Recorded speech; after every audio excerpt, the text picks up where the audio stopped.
allez, on prend la nage comme ça alors. Allez, 1, 2. Pour le plateau mathésin, c'est tout un symbole. Un des wagons du petit train, fraîchement restauré, dévoilé, comme une promesse supplémentaire de son retour, un soulagement pour certains habitants. Ah ben ça fait un petit choc quand même, de savoir, parce que depuis 10 ans, est-ce que je vais le voir? Et ben nous, c'est une grande bouffée d'oxygène de voir aujourd'hui où en sont les travaux, puisque c'est un combat que nous menons depuis février 2011. Et là, vraiment, maintenant, on sent qu'on est au bout du tunnel, c'est le cas de le dire.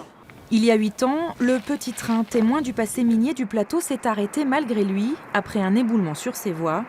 Après plusieurs désillusions, un repreneur solide pour relever un défi complexe, le remettre sur les rails en un temps record. 26 millions d'euros, 2 ans de travaux en montagne, jusqu'à 80 ouvriers mobilisés chaque jour et tous les chantiers menés de front. Donc vous avez la gare de départ. Vous avez le centre de maintenance qui sera à Namur. Ensuite, les 15 km de voies, les 15 km de lac. Il doit y avoir 85 ouvrages d'art sur toute la partie. À l'arrivée, le restaurant panoramique et la plateforme du Grand Balcon. C'est un vrai pari, c'est quasiment impossible, mais on va y arriver. Un pari pour promouvoir le territoire, relancer surtout l'économie touristique, impactée depuis la mise en sommeil de la ligne.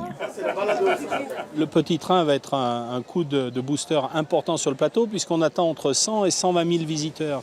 Donc 100 et 120 000 visiteurs qui vont bien sûr peut-être aller au restaurant panoramique, mais qui vont aussi aller dans les commerces de Namur, qui vont peut-être prendre des nuitées.